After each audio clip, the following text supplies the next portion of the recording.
Have you ever been in a room full of people and still felt completely alone? Have you ever noticed the quiet in your house seems a little heavier these days? That the world outside your window moves a little faster, while your own feels a little stiller? If you've nodded your head, even just a little, then please know this first and foremost: you are not alone in feeling alone. What you are experiencing is so common, it has a name. It's being called the silent epidemic of our time, especially for those of us in our golden years. It's not a disease you can see on an X-ray, but its effects can be just as profound. Today, we're going to talk about it. We're going to shine a light on this quiet companion called loneliness, understand its whispers, and most importantly, we're going to start learning how to gently show it the door. So, make yourself a cup of tea, get comfortable, and let's have this conversation together. And if what we talk about resonates with you, maybe consider giving this video a like so we know to make more content that speaks to your heart, and subscribing so you don't miss the rest of the series, The Connection Blueprint, where we'll find our way out of this together. You see, loneliness isn't just about being physically by yourself. It's a deeper, more complex feeling, a sense of being disconnected, of feeling invisible in a world you helped build. It's that gap between the social connections you have and the social connections you long for.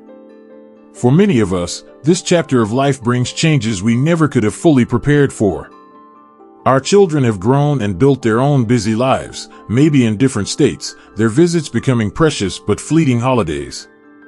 Our professional lives, which once gave us purpose, camaraderie, and a daily structure, are now memories. We've said goodbye to dear friends, and with each goodbye, it can feel like a little piece of our world goes quiet. The house that was once filled with the chaos of family dinners, the laughter of children, the constant ring of the telephone, is now peaceful. And sometimes, peace can feel a lot like silence. This transition isn't a failure, it's a natural evolution of life. But that doesn't make the ache of missing what was any less real. It's a profound sense of grief for a season that has passed, and it's okay to acknowledge that. It's important too. Because when we name it, we take away some of its power. We begin to understand that this feeling isn't a personal shortcoming, it's a human response to significant life changes. And this understanding is the first, most crucial step on our path forward. Now that we've begun to understand what this quiet feeling truly is and why it so often visits us in these later years, let's walk a little deeper into the heart of the matter and meet someone you might just recognize.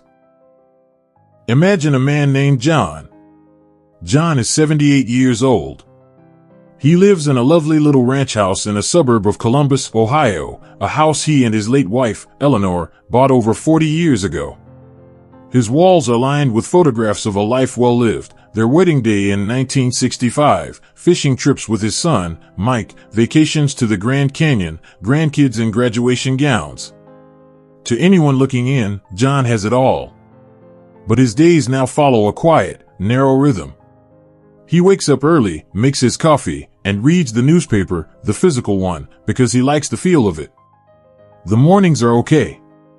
But it's the afternoons that stretch out before him, long and quiet. He'll sometimes drive to the grocery store not because he needs anything, but just to be around other people. He'll nod to the cashier, make a comment about the weather, and that 5-second interaction will be the only conversation he has all day. He'll come home, and the silence of the house will greet him at the door. He turns on the television for background noise, but the game shows and news channels are just voices, they aren't a conversation. He'll look at the phone, willing it to ring. Sometimes, it does. It's Mike, calling on his commute home from work. They talk for 10 minutes. "How are you, Dad?" "I'm fine, son." "How are the kids?" It's a good talk, a cherished talk. But when he hangs up, the silence feels even deeper than before. The highlight of his week is Tuesday, when he drives to the VA hospital for his physical therapy. It's not for the exercises, it's for the chat with his therapist, Maria, and the other fellows in the waiting room. For that 1 hour, he feels seen. He feels part of something. John's story isn't a dramatic one. There's no great tragedy, no crisis. It's a story of quiet erosion. It's the slow fading of the vibrant colors of a connected life into softer, quieter, and sometimes lonelier shades of gray. And John's story is being lived by millions of seniors across this country, in every quiet suburb, in every city apartment. It's a story of good men and women who have given so much, now finding themselves on the sidelines, wondering where everyone went. The cost of this is more than just a feeling of sadness. This silent epidemic has a real, physical voice. It whispers to our bodies in ways we're only beginning to understand. Chronic loneliness can trigger a constant state of low-grade inflammation and stress, like an internal alarm system that never shuts off. This can lead to higher blood pressure, a weakened immune system making us more susceptible to every cold and flu that goes around, and even an increased risk for heart disease and cognitive decline. It's not just in our heads, it's in our very cells.